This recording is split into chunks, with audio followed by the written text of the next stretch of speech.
Welcome back to Singing Back. I'm A, and we took a break for the month of August. We're back and with some new episodes for you. Hey, I'm M. Today we're taking it inside the reality of online sting operations and showing exactly why this is fraud. These are the kind of operations that law enforcement and the media love to showcase as victories for child protection. But here's the problem: these things don't ever rescue children from any real sexual abuse or protect minors from any real online threat. Instead, what's really happening is a carefully constructed performance designed to deceive the public, generate headlines, and secure funding. And the worst part is that it's all based on a wild, unrealistic fantasy that law enforcement has created about kids being desperate for sex with random adult strangers that they can find online. How ridiculous is that? Yes, you heard that right. It's a fantasy created about children being desperate for sex with random adult strangers, any stranger they can find online. This is the dark truth about this they have been hiding from the public for decades. Right, we're breaking it down step by step. How the operations are set up, the lies that get repeated in press releases, and the truth about why these stings don't protect anyone from a real online threat. When you connect the dots, the fabricated personas, the manufactured crimes, the flow of the money and power, it starts to look less like law enforcement and more like fraud. And when you examine the bigger picture, it fits the same pattern we see in RICO cases: organized, coordinated, and self serving. That's the conversation we're bringing you today. This is Thinking Back, and the truth starts now. All right, we have D with a presentation for you all today. Hi guys. Hey, I just wanted to talk about this presentation I made for y'all today. I've been working on it for quite some time. Just to give you some background, I have several years in law enforcement. I have a lot of studying in constitutional law, read a lot of case law, and I want to make this presentation to y'all as a RICO and kind of expose what's going on. Now, a lot of you may be familiar with what RICO is. He's not the penguin from Madagascar. It's actually the Racketeering, Influence, and Corrupt Organization Act, 18 USC 1961 to 1968. Right here, we're going to learn a little bit about it. What is RICO? The Racketeering, Influence, Corruption Act is a federal law originally designed to target organized crime and criminal enterprises. Under RICO, it's not just individual crimes that matter, but the pattern in which they occur. To qualify, a person or organization must engage in at least 2 acts of racketeering activity within a 10-year period. And these acts must be connected to an enterprise. Racketeering activities cover a wide range of offenses, including fraud, bribery, embezzlement, money laundering, drug trafficking, and even certain violent crimes. Essentially, RICO allows prosecutors to go after broader criminal schemes, not just isolated incidents. Now, RICO was actually created a long time ago to combat mobs and cartels that were doing money laundering, they were drug trafficking, and it just made it easier for the DA to give stiffer punishments for crimes that were, organized in such a way where they were able to commit several federal violations. Instead of all these different counts, they could just make it RICO. It basically simplified punishing organized crime. Now, what is RICO? What's under RICO? What's the premedicated federal laws that create RICO? Right here we have wire fraud, mail fraud. If false representations were made to obtain grants. I think this one's going to be a main one. That's why I highlighted it. I believe entrapment methods, they are right up there with fraud. If you are entrapping people to gain a federal grant, then effectively you are committing wire fraud. And here we have the false statement, false claim, misrepresenting operations to arrest to justify funding. We see this a lot. we see this a lot.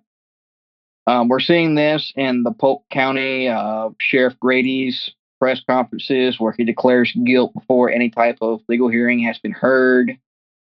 It's clearly a violation of the Fifth, Sixth, and the 14th Amendment. Everybody should have the right to a fair and unbiased trial, but we're not getting that. Extortion, bribery, bribery of a public official could arise if a grant or resources were contingent on manipulation cases. We're going to go through these slides and we're going to see how this applies. Extortion, only if coercion is involved, less likely in the context unless officers force participation. Now, that one going to have to be articulated, but I believe that one is also going to be an option. Conspiracy, coordinating a scheme to manufacture arrest or entrap citizens could form a conspiracy to engage in a pattern of racketeering if multiple predicate acts can be proven. That's one that they would just throw on top of it to up the predicate acts to RICO. But really and truly, you only need two, but more the merrier, I suppose.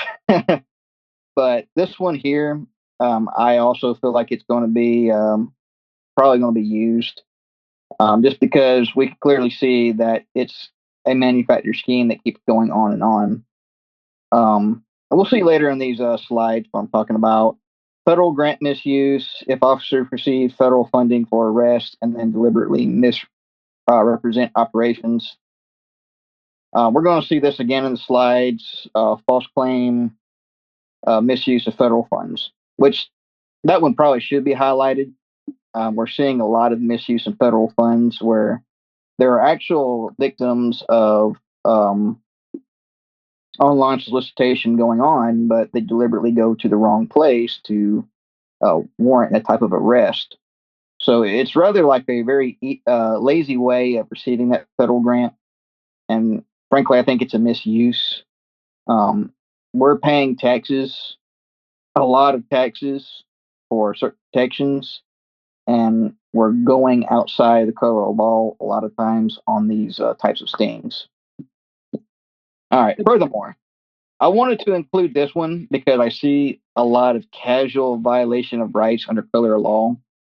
That's something we're seeing in uses of force. We're seeing it in threats. We're seeing it in coercions. We're seeing it in interviews. We're seeing it in the jail. Let's just make this clear. A violation of rights, it is not just a bad use of force. You have a lot of constitutional rights, and I encourage everybody to be really educated in them. Because we incarcerate perhaps the most amount of adult males in America. And was it 93% are incarcerated right now. And they all took like a plea deal. Only 93 are plea deals, meaning only a small percentage actually went to trial. So do study up on your constitutional rights and what all applies. But I did highlight the part about this being an actual federal crime. If somebody is using excessive force, if somebody is actually violating your due process, that is in fact a violation under color of law. Y'all have anything to say, A&M? I did want to point out you were talking earlier about the false claims, and I wanted to point out that we know for a fact that in these sting operation cases there are false claims made. There are misrepresentation of the facts, and that is deliberate, and they omit important facts and evidence for the purpose of misrepresenting the overall picture, the overall facts. And so, yeah, this very much applies to these online sting operation cases. And we've seen it over and over again, and we can prove that. Yeah, there's a lot of details to the false claims. Like as far inside the RICO, when a task force claims these arrests, they don't claim that it's a sting. They don't claim that these are from the online stings. They claim it is an actual victim. So not a fake victim. Well, They and the can't big claim the fake victim or they don't get the funding. They have to claim a real victim to the federal government to get the funding. and the biggest false claim that they are making is that these online sting operations that they're conducting are protecting real children from real online threats. And we know for a fact that they are not because I mean, I know these people may still believe that there are real children going online seeking random adult strangers to engage in sexual conversations and to invite to meet for sex because that's exactly what they do in these sting operations. They may truly believe that. I have doubts that they really believe that because I don't think anybody's ever seen that before. Every time anybody's come across that, of course, it's a decoy, sexualizing a minor and promoting and encouraging the sexual abuse of minors by pretending to be a minor who's desperate for sex with, a random adult stranger they can find on an adult sex website. So the biggest false claim they are making is that they are saving children from sexual abuse and that they are protecting children from online predators because in reality, these sting operations save 0 children from sexual abuse and protect 0 real children from any real online threat.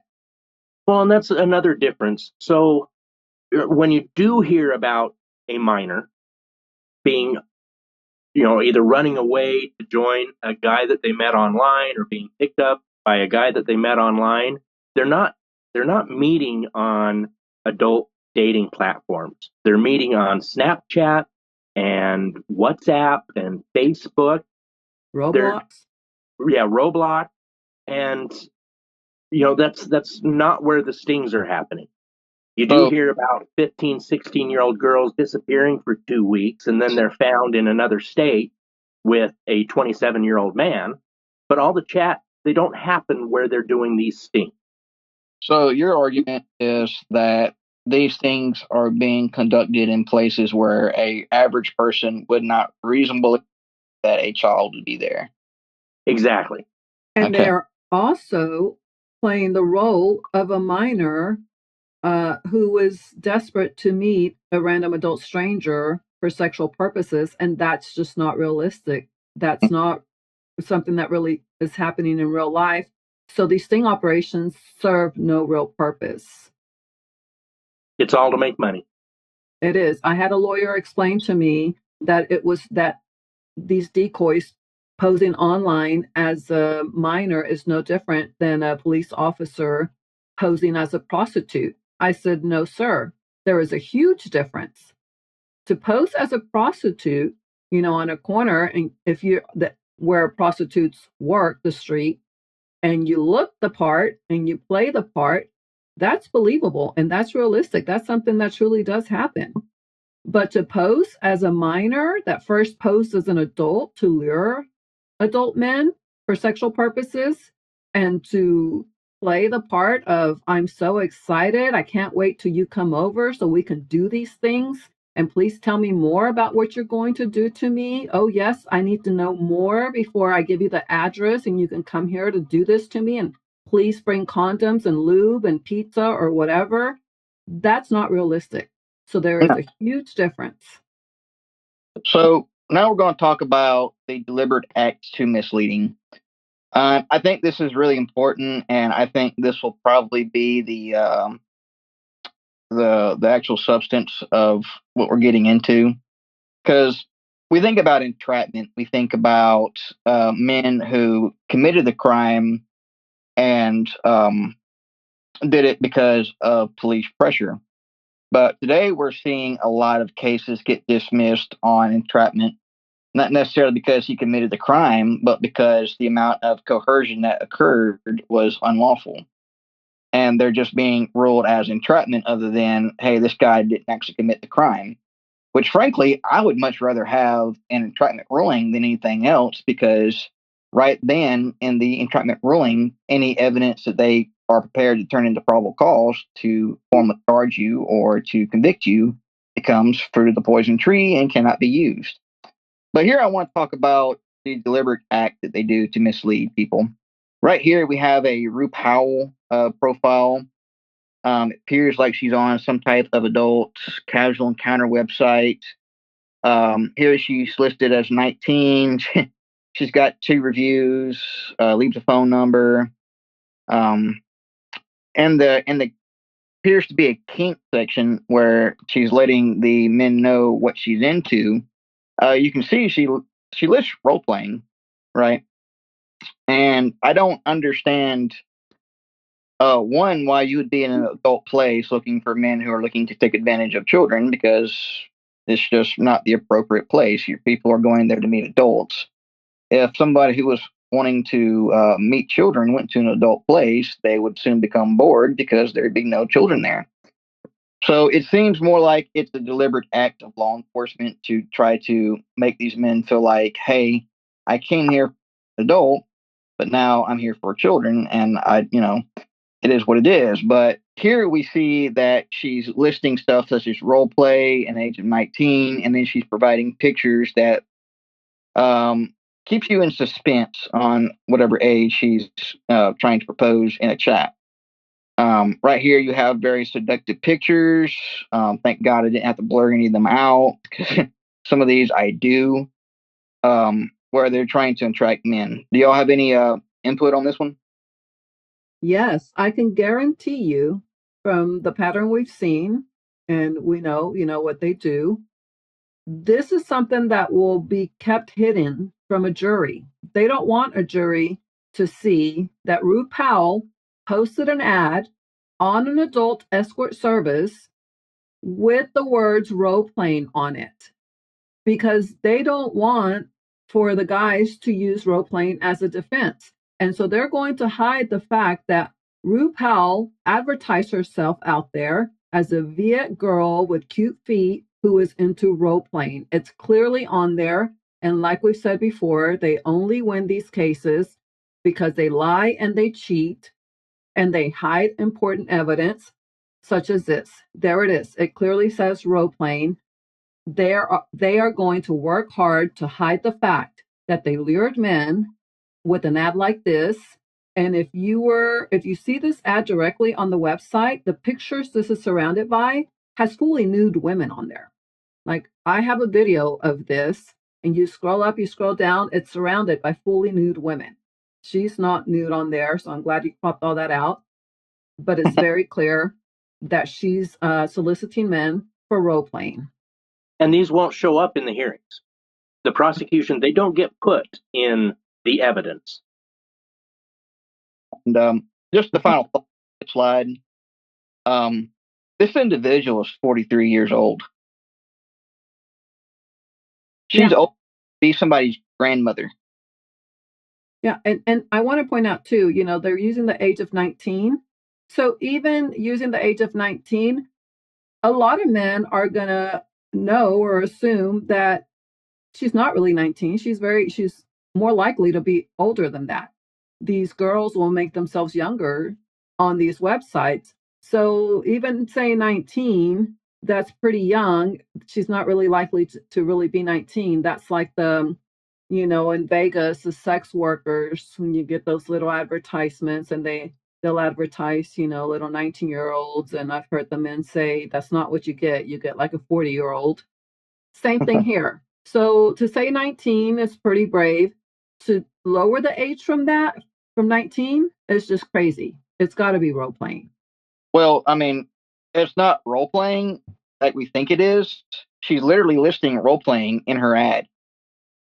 Like this is beyond a reasonable doubt. This is being done on purpose.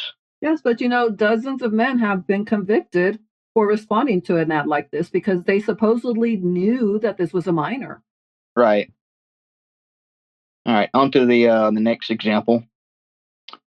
This is one that got sent to me through the Cage email. I think this one is absolutely ridiculous, and it screams to the point I'm making. This is Amanda. She's 40. She's in a complicated relationship. She's sexually open-minded. She's 5'4", 110 pounds, slim body, brown hair, and brown eyes. She smokes occasionally, and she drinks socially. And she likes the money. Yeah. So, that's the first presentation someone sees. Right. Is this.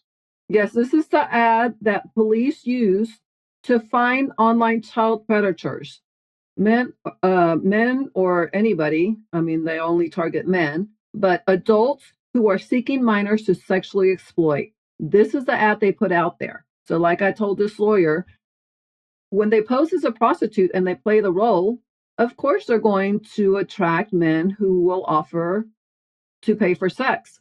But when you are pretending to be an adult online who's looking for a man to hook up with and engage in sexual contact with, uh, you're going to attract men who are looking for that. You are not going to attract anybody who is looking for a minor to sexually exploit.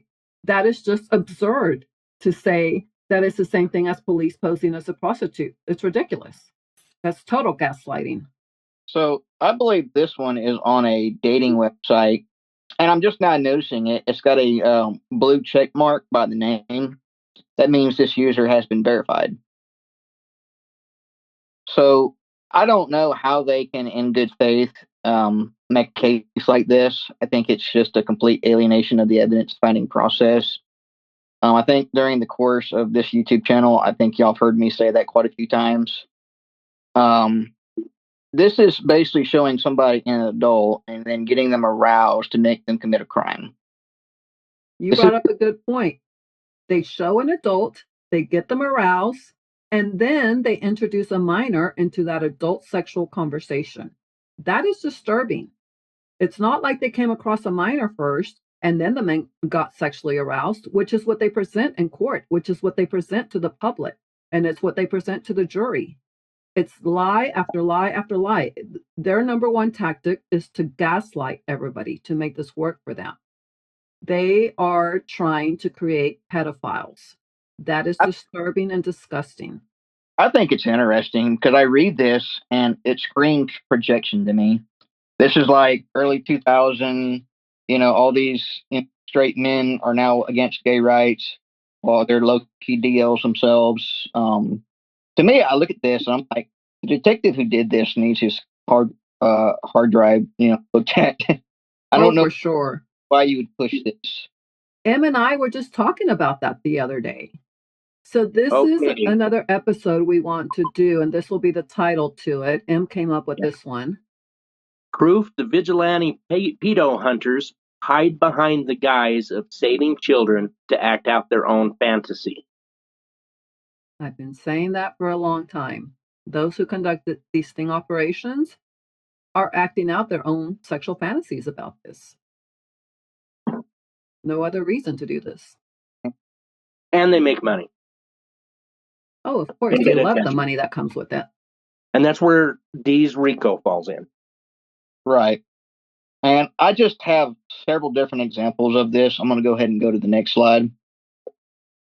This is one where it's on an escort website and it looks to be, it's a threesome. I had to blur this out because it was super sexually explicit. But this is one where they're using a role play scenario to try to get these guys to commit a crime. This is kind of like the stepsister stuck in the washer machine role play thing. No, it means somebody's into their stepsister. It means that they, have good actors and they're able they're able to watch it and not feel weird about it. But let's see. Here to please your wildest taboo fantasies. Me and my girls will blow your mind. So here they Interesting. clearly state that they're trying to engage in somebody's fantasies. They outright say it. Interesting how they use the word blow. And Hmm. again, which came first? The man came across a minor online and he got sexually excited, or they got him sexually excited with sexual images like this, and then they interjected a minor into that. Now that you're sexually excited, let me tell you about how you should do this with a minor. That's Yeah, what they're doing. let me tell you how you should commit this crime. It's a great idea. In fact, it's a taboo fantasy of mine. In fact, That's uh, exactly what's going on. and we see the same thing here, age 40. Um, and I went ahead and blurted out, of course, but on the girl on the right, she has this tattoo on her lower leg, and we talk about anchor bias. And if you're a man who's aroused, you're on this adult casual encounter site or whatever, escort site, whatever, and you see something like this, your mind is generating reasons to not believe it, right? And these are one of the things that they do. They market it as a fantasy, and then they give you little breadcrumbs to follow to believe it's not a minor, such as this tattoo on her lower leg. And you know what? As a woman, looking at the two girls in the on each side in the black, just knowing what I know about cosmetic procedures, these women look like they've had, the lipo around the waist area, tummy, back, tummy tuck, and I think that it's called a BBL, where they put fat into your butt, to give you that nice big butt. They look Right. like they've had that procedure done. I know, and I like it when women chime in to stuff like this because men know men and women know women. I mean, y'all are able to catch it in the air. Y'all know when women are trying to manipulate, when they're trying to scheme. Y'all are usually the first ones to call it out before anybody else does.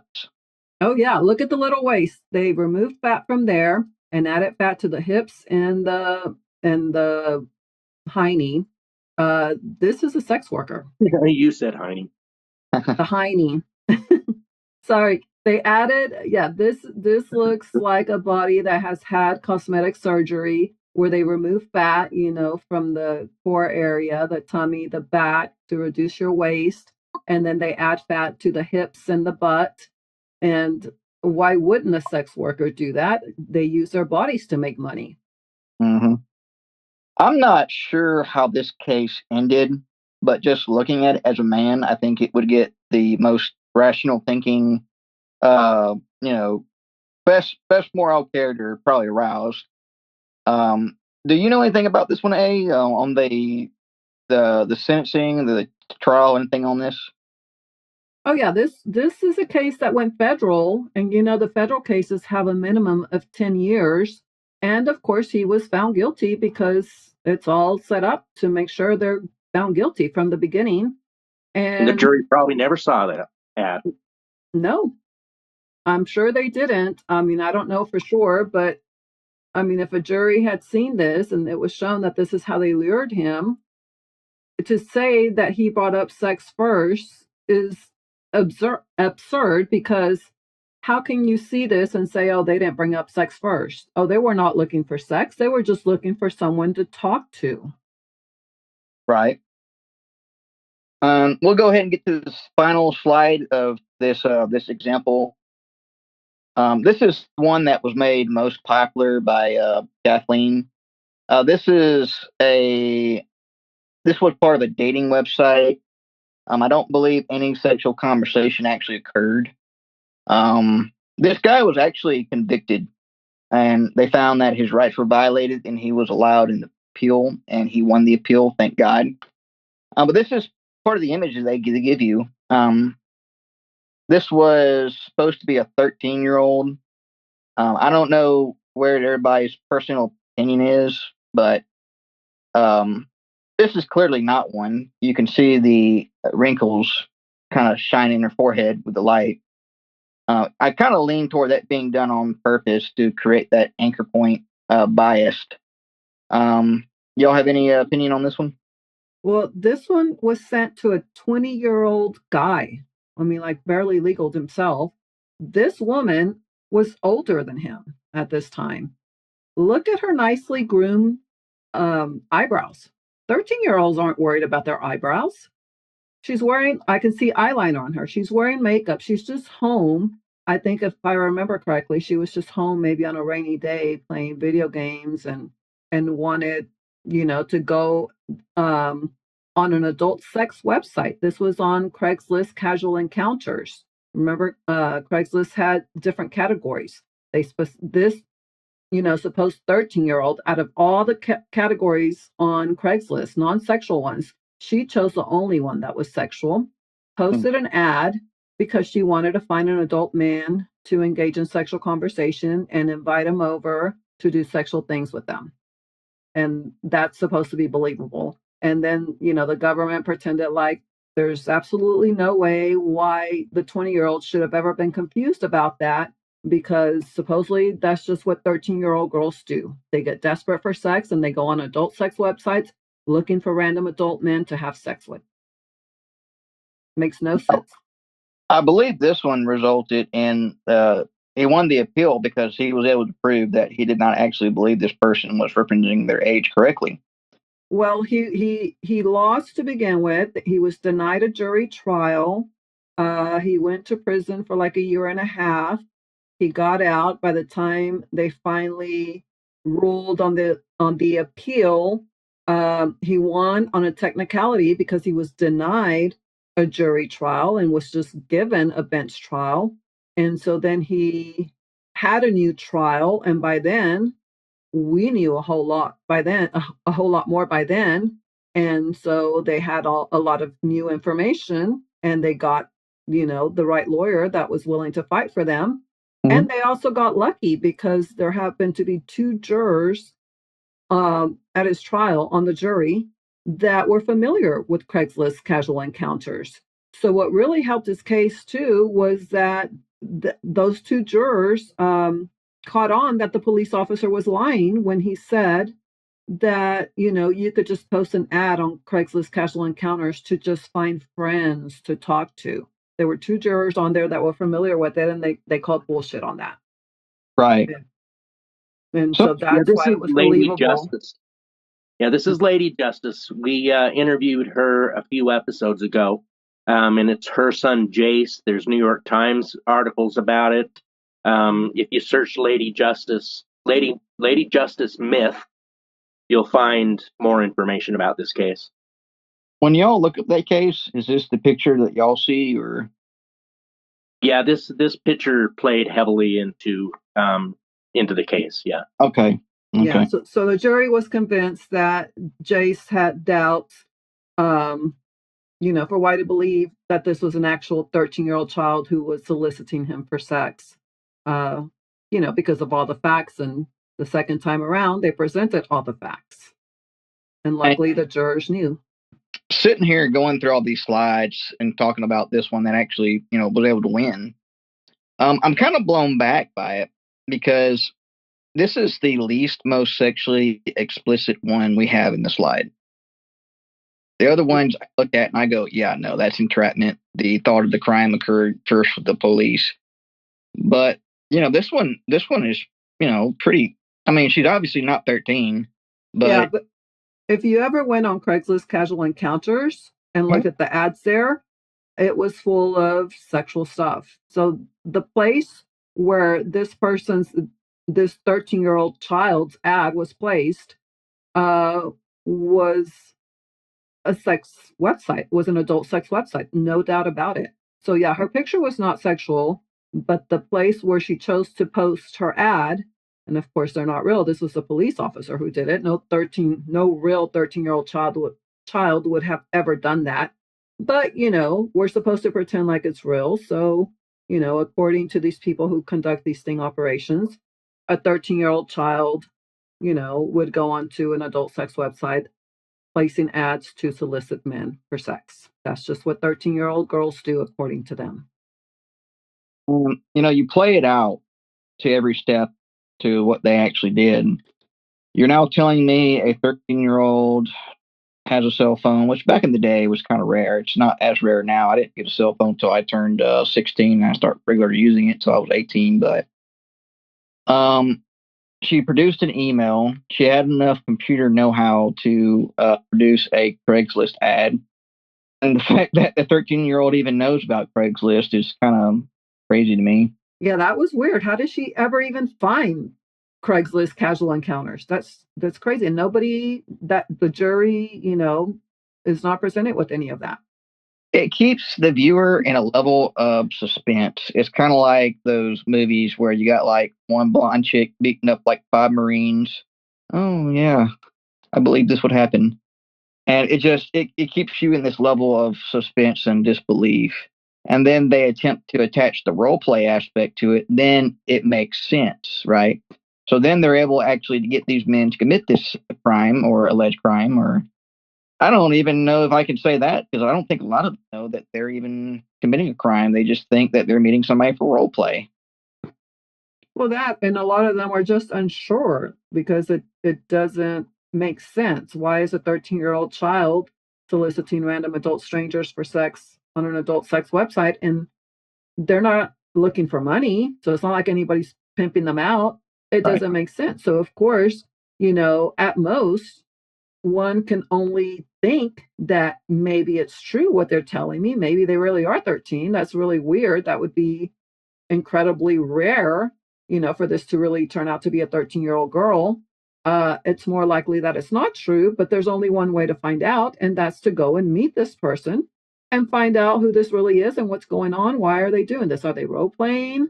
Are they catfishing me? Are they trying to set me up to extort me or, scam me or to assault me and rob me? There's all kinds of possibilities that any normal mind would think about this other than, oh yeah, definitely it's a 13-year-old looking for sex. I should just know that I should say no to them because it's just totally normal, for 13-year-old girls to be soliciting random strangers for sex.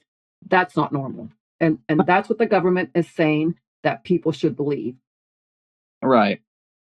I believe this is our next slide. This is the public opinion. And when I talked about conspiracy initially in the pre-predicate crimes to RICO, this is what I'm talking about. This is just an attempt to get more funding so they can receive the same amount or more funding for the next calendar year. And it generates, public rage. It generates common opinions and all this other stuff. I mean, I'll read them all day long on a news website or a Facebook post. And, well, they're catching pedos, so who cares, right? Who cares if they're violating the law or violating federal law or trapping innocent people? Except they're not doing that at all. No, they're not. Why would you continue the conversation after they told you they were a child? I think we discussed that at great length. For many very normal reasons. Yeah. I don't care if they were using entrapment. Well, then you just like being with tyrants. Well, you should care because eventually they'll get you too. Right. And that's a good point. That's a very good point. Whenever we look into this, the ICE raids going on, I'm largely concerned about the probable cause that's been established to determine somebody is illegal or not. Are they illegally here because they're around and speaking a different language? That's not probable cause. That's yeah. This is evolving because they're so used to getting away with it. So I don't to not care about it. Eventually, they'll create a new crime, and they might make you a part of it. So you should care. The usual suspect. I'm going to dive very deep in that in the next slide. To the wood chipper, wishing death on people that have not been convicted. I think that's neat. They should be castrated. Just neat violation of the eighth. But if a person is actually, an actual child is actually being victimized, I can understand that thought process, but that's not what's happening. It's kind of beside the point, but if you get into the D5 or the DM5, whatever it's called, the definition of a pedo, someone with pedophilia, is attraction to someone who has not gone into puberty yet. Okay. That's true, but the new one now is, any minor. Yeah. Right. I'll see about this next slide. It's a psyops. I debated about leaving this one out of the slide, but I feel like it just kind of more so enforces the false statement and the conspiracy act. Mostly because people don't like talking about this, right? And I say this over and over again. If these stings were about any other type of crime, whether it's like a drug sting, immigration sting, it would be largely entrapment, and the judge would dismiss with prejudice because it violates so many coercion. It violates federal law, and it's just not done in good faith. You'll see that people don't want to talk about it. They automatically think you're guilty. And why is that? Why do we now take away someone's Fourth Amendment right when they are accused of a crime? Why is that such something we're predisposed to do? And that's the question, the audience needs to ask themselves and ask themselves honestly. Well, this is exactly why I keep saying what these people are doing with these sting operations is just really evil because they know very well that the general population is going to react that way. You talk about sex with children, and it's like, oh my gosh, no, that's horrific. Oh my gosh, who was trying to have sex with children? That's horrific. They shut down. Oh yeah, you're guilty. You're disgusting. I cannot believe you were trying to do that. And they don't see that, the ones sexualizing children and promoting and encouraging sex with children are those who are conducting these sting operations. And these sting operations are no different than if somebody were to walk into a legal marijuana shop and there's an undercover police officer there that says, oh no, we're out of marijuana, but you should buy this cocaine instead. It does the same thing that, the marijuana does. It's even better. And, everybody's buying it. And if you don't want to buy it, there's something seriously wrong with you. Come on, don't be chicken. This is good stuff. Just take it. And then they turn around and arrest them. Right. That's exactly what they're doing in these sting operations. It's no different than that. Correct. And, we see the ethics and legality of this. Military psyops are often part of a border operation to weaken an adversary moral or encourage certain behaviors. Civilian psyops, like in politics or marketing, use similar techniques, but in military context. Um, I see every part of that being incorporated into a press conference, into the several different news media websites that pick it up. Again, clear violation of due process, but nobody's fighting it. Yeah, I'm stuck on the methods. Everything fits. It does, yeah. The propaganda, yeah, the ads. It's propaganda. It's What they say, it's all there. yeah, Disinformation, media campaigns. On the news, we busted 13 guys in sexual sting operations. It's all there. right. How do you know you're in a psyops? Well, that's simple. You can't talk about it. All right. The usual suspect. The usual suspect, or not a single drag. The phrase usually has some typical racial or LGBTQ. I hope I got all those letters right. Motivation behind it, but it is absolutely correct. The people getting arrested in these things are usually the same type of people. Weird, right? They are the same people because only men are getting targeted. Sex crimes do not have gender barriers, but only men are being singled out. This is a clear violation of the Federal Equal Protection Act. So I showed you these slides. I did not see any people that were minorities in these slides. I saw what the majority of white men would look at and go, okay, that's my type, and go for it. So you're seeing a group of people who are being targeted for crimes, and it's clearly a violation of the Federal Equal Protection Act. Um, there was a I believe a homosexual sting done some years back. I don't remember exactly where, but essentially it's the same type of sting, but they're trying to get gay men to code the sting. And I believe one of the arrests that they had, the individual did his time in prison, got out, and when he sued the police department, he sued them under the Federal Equal Protection Act, and this led to a $100,000 lawsuit, and it also led to the resignation of a police chief. You said earlier something about people being targeted for crimes.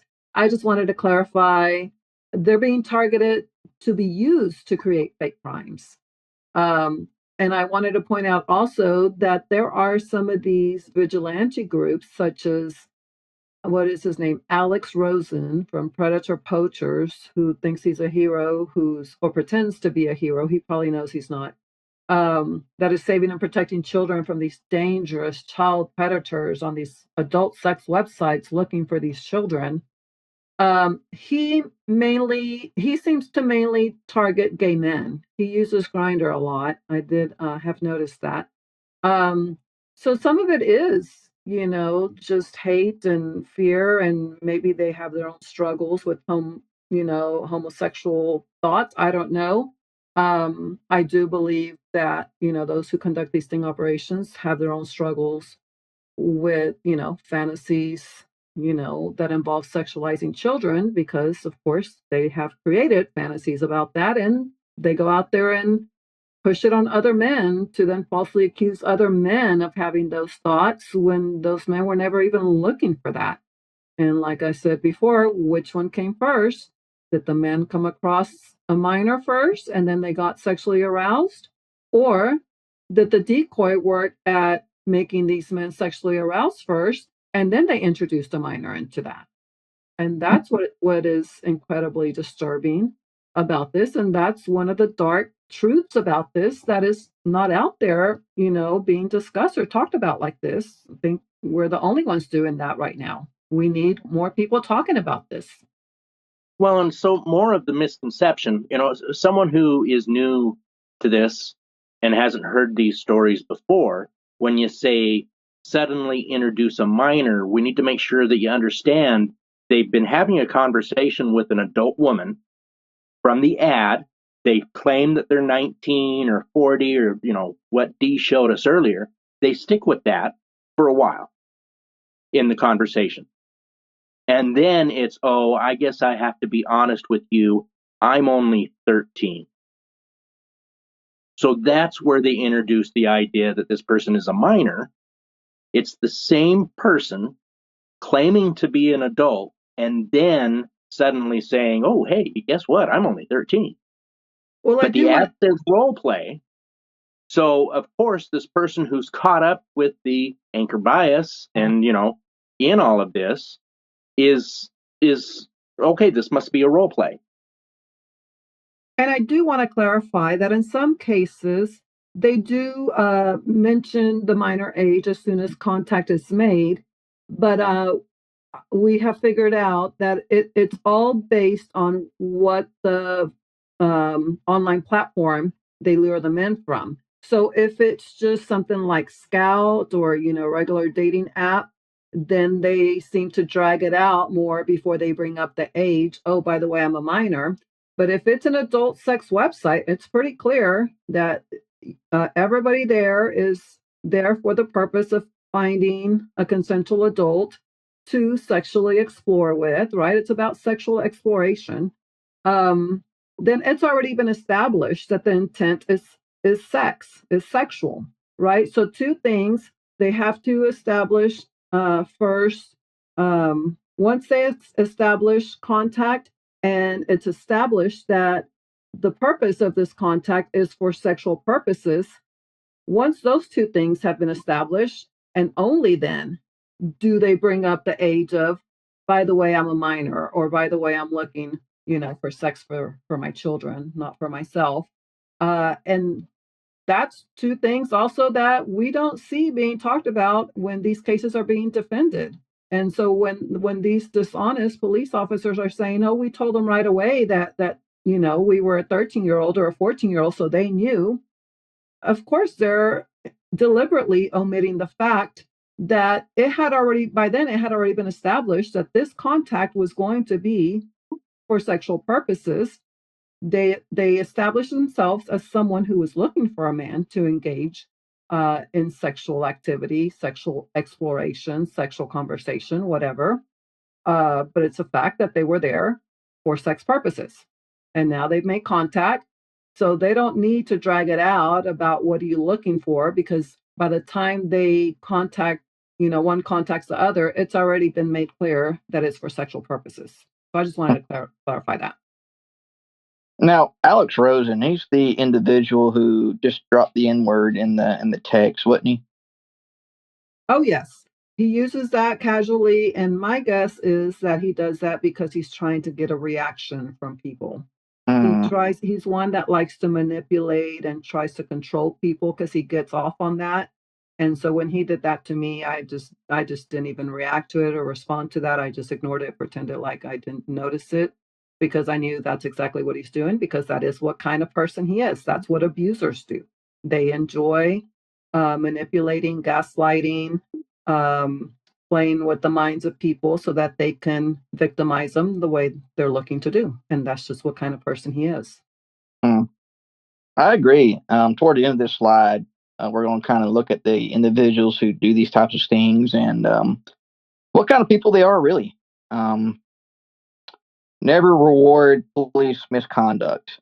Guys, I cannot stress out about this enough. Encouraging police misconduct only invites more police misconduct. The argument is they are protecting children by going to adult websites, verifying they are adults while physically looking like adults, and in some cases presenting photos to verify to website admins just to find men who are looking for children. Big question mark. Yeah, big question mark and deliberate pause.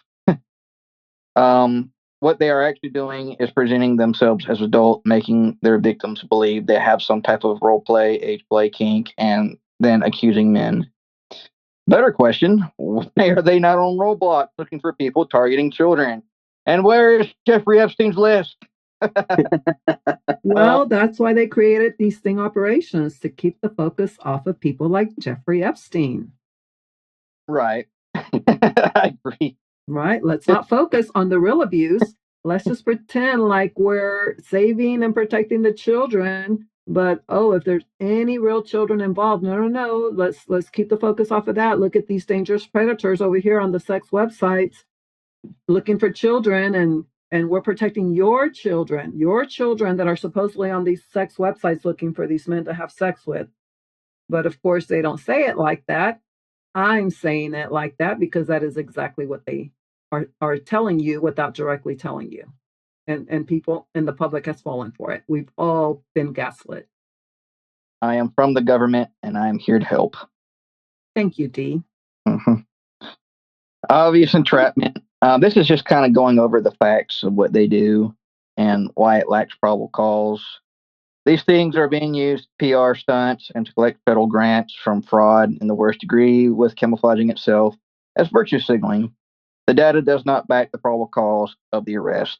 93% of child sex abuse victims know their 93 of child sex abuse victims know their perpetrator, according to the Rape and Abuse and Incest Network.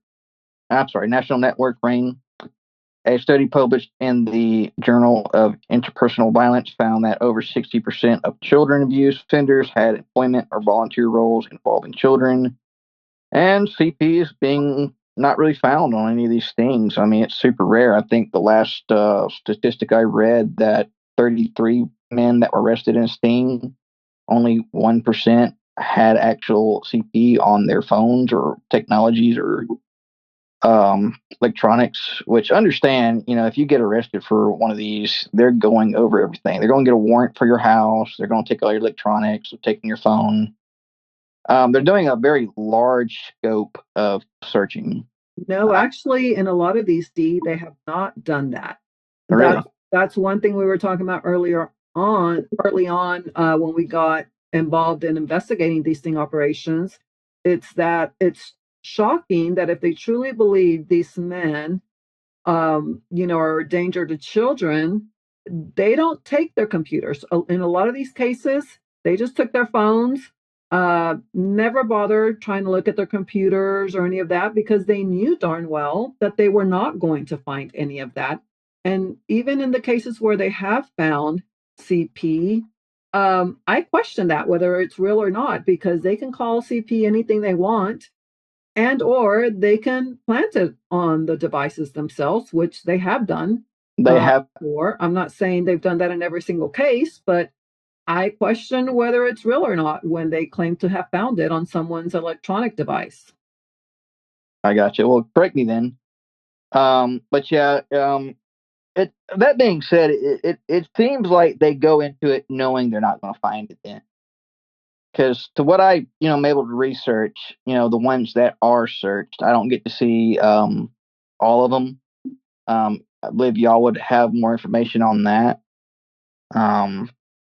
Well, they know very well that they are not arresting anybody who is a real danger to children, who is truly anybody who would ever hurt an actual child. They know that. They know they're creating fake cases for their own thrills and for money purposes. They get that adrenaline rush when they do this. They enjoy doing this to others. They enjoy causing that harm. And of course, they enjoy the money that comes with it. And they want that recognition they get from it. I think that's a lot of the main part of why they do this. But it's a combination of the three. They love that adrenaline rush. They want that recognition of, look at me, I'm doing something great. I'm saving and protecting children. And they love the money that comes with it. That's a good point. I suppose with me being prior law enforcement, like I'm biased toward police making bad cases on purpose. When I see these cases, to me, it more so looks like leadership groomed police to believe they were actually doing good. Vigilante groups came in and gaslit them and had they basically entrapped the police is what I see. But you're right. That's what they're doing, and that's what they know they're doing, especially after looking at the evidence and how they conducted the sting. I could see how they would have reasonable doubt to believe that there is anything on any type of electronic. That's a lot of resources being put into a big what if. Yeah, and I think you're right when you say that, not all of them fully understand what they're doing. I think it's the main ones that are behind, like the ones leading these sting operations. I think those are the ones that are, you know, the real abusers, meaning they abuse people, not specifically, that they're sexually abusing children. I think they are more likely to be someone who would do that than any of the guys they're entrapping in these sting operations. But clearly, they are abusers. What they are doing has all the elements of being an abuser. Mm, But I think a lot of people, like even like Ruth Powell, she might just she gets a thrill from doing that, and they feed her ego, and she may not really realize that she may be helping real predators use this to cover up their own abuse. um so yeah, I think not everybody fully understands it and realizes the harm they're causing. right. Alienating the jury pool, sponsored by a clear violation of the Fifth, Sixth, and 14th Amendment. I hope I don't crash out on this one. Um, when you become in law enforcement, you take an oath. You take an oath to uphold the Constitution and whatever state's laws you're in. I have never seen a more clear violation of the Constitution than, frankly, what's going on in Florida. I mean, when I say the end of these things will occur in Florida, I mean it will likely do it because they do it just loudly. I mean, here's this Sheriff Judd Grady, who cannot help but throw himself in front of a camera or microphone and do what he's got to do for hype. And it's just a very clear violation of due process. In the middle here, we have the, fugitive of fortune wheel, whatever. This guy actually put an innocent person on this wheel and broadcasted it all over the place. Um, Everybody has a right to a fair trial. That's not my opinion. That is the way our founding fathers made it. They made it for a reason. But They that's not the way it is in this country today. no, no. These our founding fathers beat the greatest empire on earth with squirrel guns just to have BS like this, and it's very rage inducing. Is that a doll of himself that Oh he's yeah, holding? bobblehead. You can buy those. And that's him? Yep. Who would want to buy that? I His guess cult this is his my kid. cult followers that believe what he's doing is real and don't. Mhm. Okay, yeah, that's not narcissistic at all. No, I find it interesting because this guy is very big about trying to be transparency or trying to create a narrative or articulate transparency. Because whenever one of his officers gets arrested by his own agency or by another agency, he like broadcast it loud. And he actually had another deputy in his own agency who was falling for one of his stings. And would you know it, he decided not to charge that officer in that sting. The only reason why I can assume why is because he doesn't want to get called out for what it is, and that's either entrapment or manipulation. And I want to be clear in this again. I don't think I can say this enough because I read the comments. I read every comment in our videos. Entrapment is not okay. It doesn't matter for what reason. I don't care. It's never okay. And also, there's a possibility that this person didn't even know they were committing the crime because they didn't believe the age. Or they weren't sure about it, so they wanted to go and find out. Right. What I'm seeing a lot is people are getting on a ship and they are going to Mars to make their argument. They're giving all these crazy scenarios. What if it was? Or what if this child got on the internet and got an email, verified they were an adult, sent a picture of their face to the admin and the admin passed it. And, they're mature enough to have a super explicit conversation with adult men. See, now we're getting to the point of non-believable suspense, and we're making bad arguments, and we're alienating justice, and we are ruining people's lives. Well, and the situations they've created for these sting operations, a 13-year-old who wants to find random adult strangers to have sex with, the odds of that ever happening in real life, I mean, that's like zero, maybe point something percent, under 1%. You are much more likely to get struck by lightning than to ever come across a real 13, 14, 15-year-old online who is trying to have a sexual conversation with you and inviting you over to come have sex with them. While That's a just a real wild, a real crazy minor, a fantasy. real 13-year-old is getting in these conversations for validation. The real ones aren't seeking anything sexual, they're wanting validation. Of course, that's what's normal. But these people have spun this wild fantasy and convinced the public that, we should believe it, that this could be real. There's, like slim to none chance that would ever happen in real life. Like I said, there's a much higher chance of that, you will get struck by lightning than to come across a real one who would act the way the decoys do in these sting operations. Mm-hmm. The state of Florida actually puts a lot, and I'm talking millions of dollars into their PR for law enforcement. It's one of those things. Why? Why do you need that? Why don't you just let their work speak for itself? Well, So Because when they get sued for stuff like this, and it's coming out of the taxpayer's, wallet, they settle out of court and they, get shush shush about it.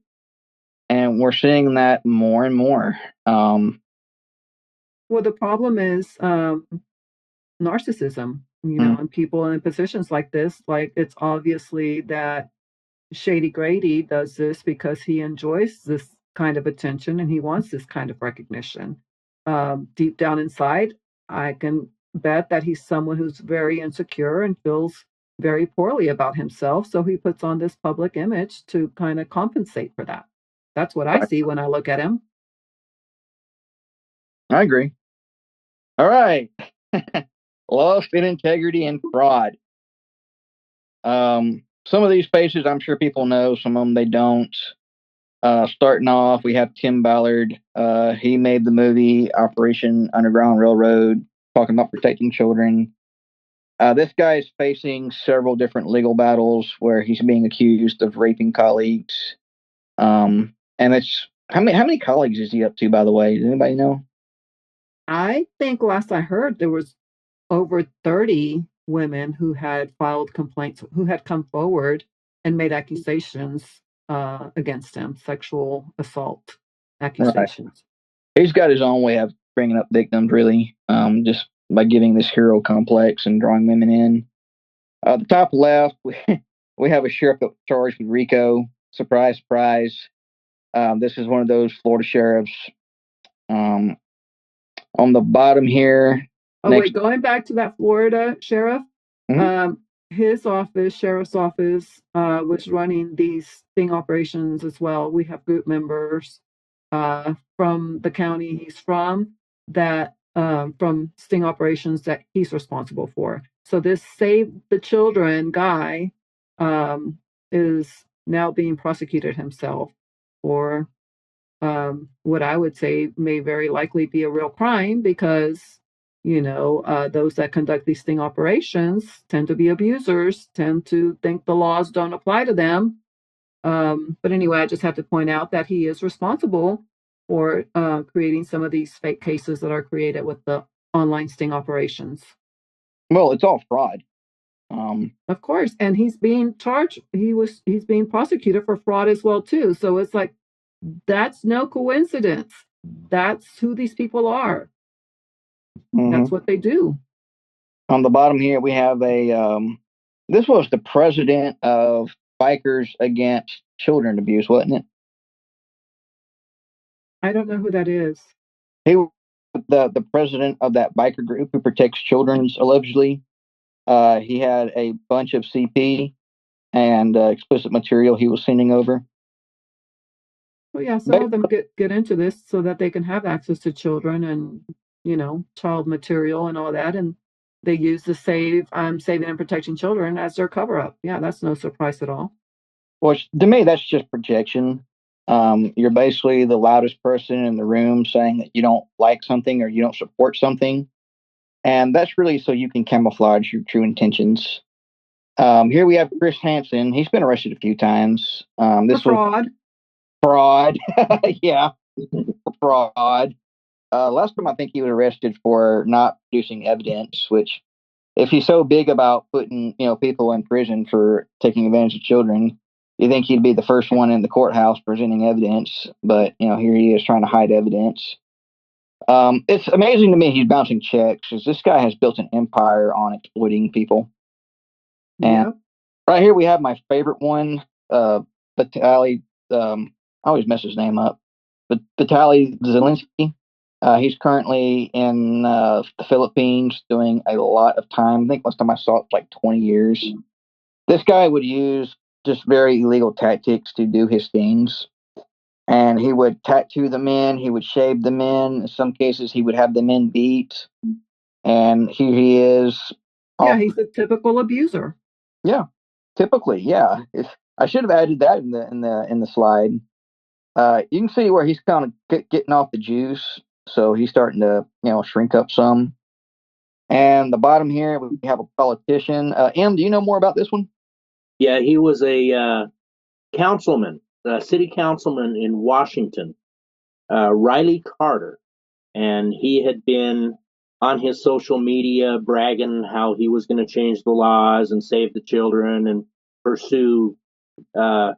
And get the pedos. And then it ends up that he was molesting his stepdaughter. Right. It's amazing. 11-year-old. Yeah. Because I see this a lot. Because I'll scroll down TikTok and you'll see you'll just be scrolling and then you see someone just randomly talking about how they hate people who abuse children. I was like, no one was talking about that until you said something. And now I'm suspicious of you. Right.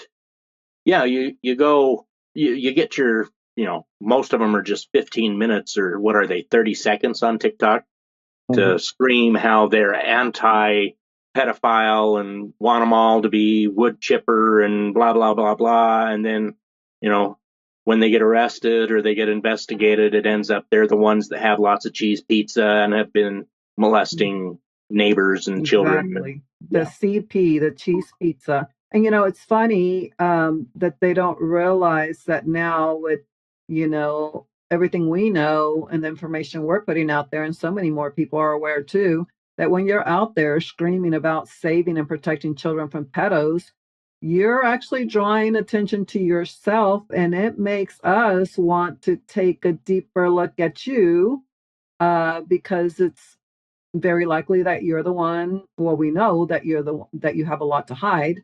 Otherwise, you wouldn't feel the need to be out there doing that. Because if you truly cared about children, you would just do it quietly and wouldn't be seeking this recognition and money for it. So when you're doing that, you're bringing attention to yourself, showing that you may be guilty of it yourself, or there's something else you're covering up. Have you guys wondered how come where Tim Ballard is? Why is Tim Ballard not making a big fuss about where are the Epstein files? Now's the time for Tim Ballard to step up and demand this and hold accountable the people that were hurting the children. Yeah, make another movie. Yeah. It's like, where's Tim Ballard? Apparently, he's in South America somewhere, still running this scam. Oh, he doesn't care about the American children. It's okay. He's got Right. to go somewhere where he can easily fool the people. The Americans are not as easily fooled by him anymore. That's what happened. Right.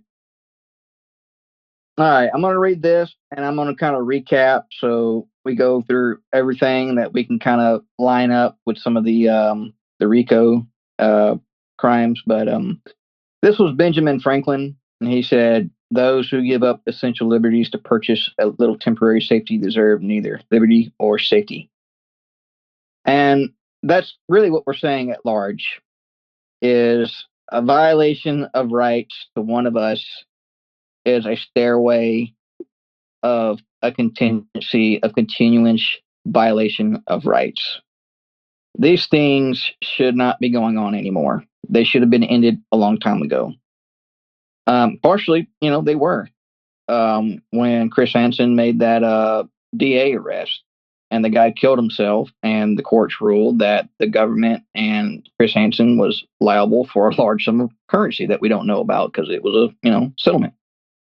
But when we allow police misconduct, we are inviting more of it, and it will come at us at different forms.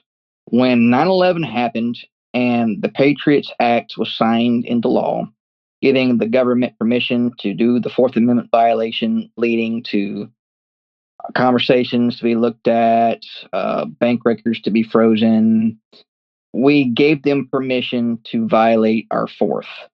And I can about promise you, there's been minimum to no terrorist arrested or terrorist attacks presented because of that act coming into place. They'll tell you quick he was on our list, but in fact, tragedies still occur.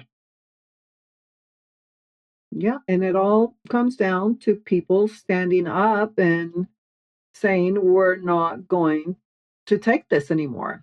I agree. Enough is enough, and this needs to stop. And the damage that's been done, the damage and all the harm that's been done, that needs to be fixed. There needs to be some reparations. It's not okay what they did. These men that they have entrapped in these online sting operations, they are not pedos. They were never a danger to children. At least the vast majority of them are not or were not.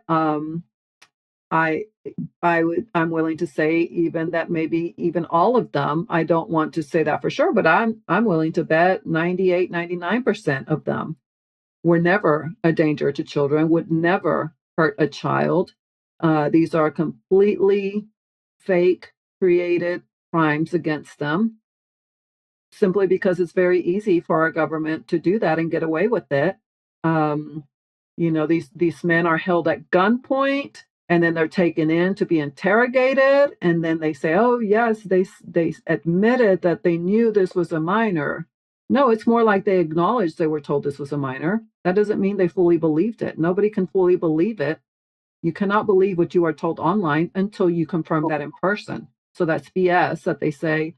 And then after you hold them at gunpoint, they are not in their right mind and they're going to tell you whatever they think they have to say in order to please you because their life has just been threatened and their life is still in the hands of those police officers who just threatened their lives. So it's like common sense. There's so many of these little details like that that have just been ignored. And so when you look at all that, you can see the stupidity of the government's claims in all of this. That's what it boils down to. It's just stupid. It's idiotic, but people keep falling for it. So that's why I am explaining it the way I'm explaining it now. And that's my 2 cents about that. That was more like a quarter. Buck and a Thank half. you. All right, guys. Well, listen, we've gone through all the evidence. We looked at everything. We looked at how constitutional rights are being violated under color law. We looked at how these things are being misrepresented. And I would say they're starting off with entrapment and everything else is becoming fruit of the poison tree. And now we look at all these crimes that have to have two at one time or two within a 10-year period that would that would come into RICO. We got wire fraud, mail fraud, false representations were made to obtain federal grants. We saw that in the pictures, how somebody could, have a misunderstanding on what's going on. We see the false statement, false claim. I mean, we see that a lot with Judge Grady. We see that a lot with these press conferences where they're saying that the men were targeting children, and obviously they were not. They went to adult sites looking for adults. Extortion, bribery of public officials. I think when these vigilante groups go to these police and they're singing the praises of protecting children, and then they're paying them amount of money from a federal grant to conduct these things, you're pretty well riding on the skirt tails of bribing a public official.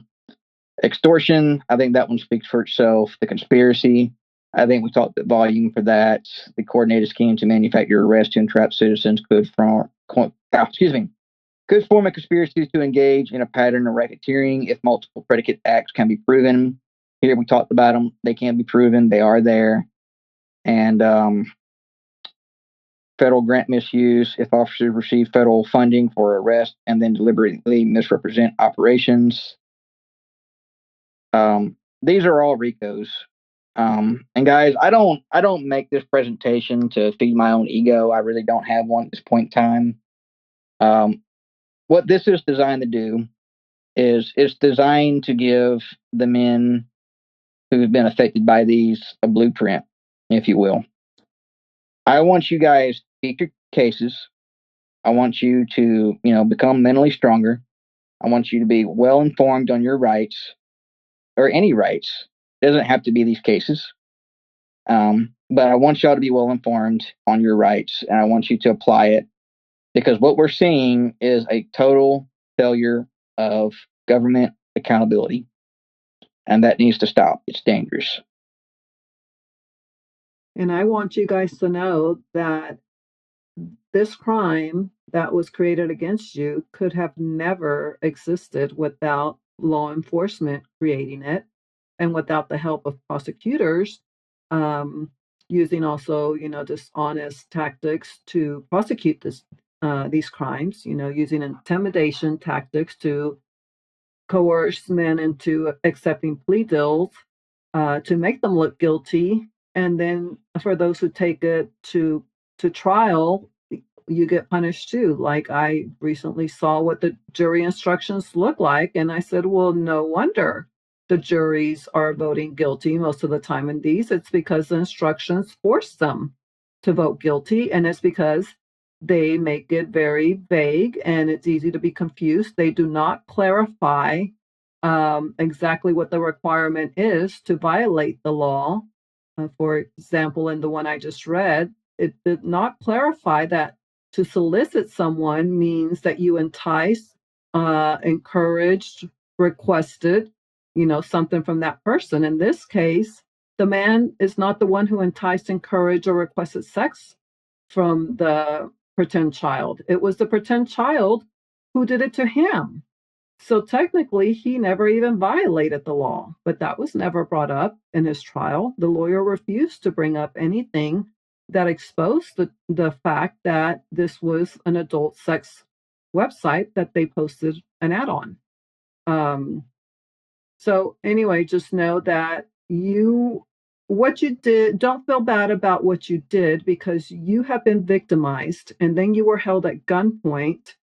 And then you were made to answer questions and most men will answer questions. Some are smart enough to know better than to answer the questions.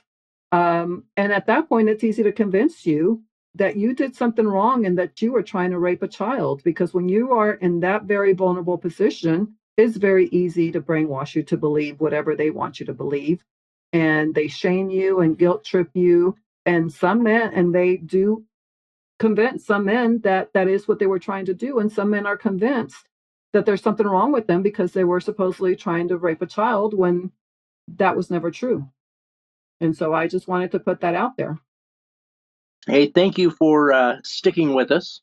We understand this is a long one, but we feel like there's a lot of information, valuable information, for everyone that views it. Please share, like, subscribe. Also check out our friends. ICAC Unpacked, Lady Justice Myth blog, and I hope you all have a good day. Thank you for listening, and keep stinging back.